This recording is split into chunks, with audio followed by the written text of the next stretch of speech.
സംസ്ഥാനത്ത് പുതിയ MLA-മാർ ചുമതലയേറ്റു.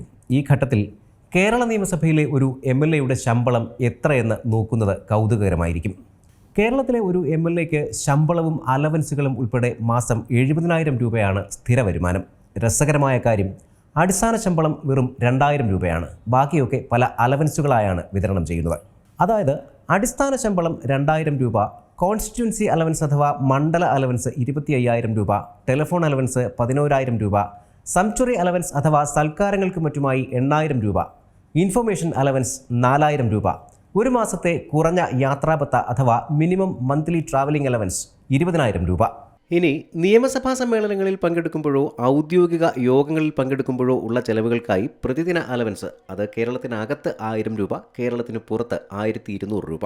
റോഡ് യാത്രാഭത്ത കിലോമീറ്ററിന് 10 രൂപ വീതം, അത് സംസ്ഥാനത്തിനകത്തും പുറത്തും അങ്ങനെ തന്നെ. ട്രെയിൻ യാത്രയ്ക്കോ ഇന്ധന ചെലവുകൾക്കോ ആയി MLA-മാർക്ക് പ്രതിവർഷം 4 ലക്ഷം രൂപ വരെയുള്ള സൗജന്യ യാത്രാ കൂപ്പണുകൾ അഥവാ ട്രാൻസിറ്റ് കൂപ്പൺസ് ലഭിക്കും. ഇത് MLA-യുടെ പങ്കാളിക്കും ഉപയോഗിക്കാം, MLA-യുടെ ഒരു സഹായിക്കും കൂടി ഉപയോഗിക്കാം. ഇതുകൂടാതെ ഔദ്യോഗിക യോഗങ്ങളിൽ പങ്കെടുക്കുന്നതിനുള്ള ആഭ്യന്തര വിമാന ടിക്കറ്റുകൾക്കായി പ്രതിവർഷം 50,000 രൂപ വരെ ലഭിക്കും. KSRTC-യുടെ എല്ലാ ബസ്സുകളിലും സംസ്ഥാന സർക്കാരിൻ്റെ ബോട്ട് സർവീസുകളിലും സൗജന്യ യാത്ര.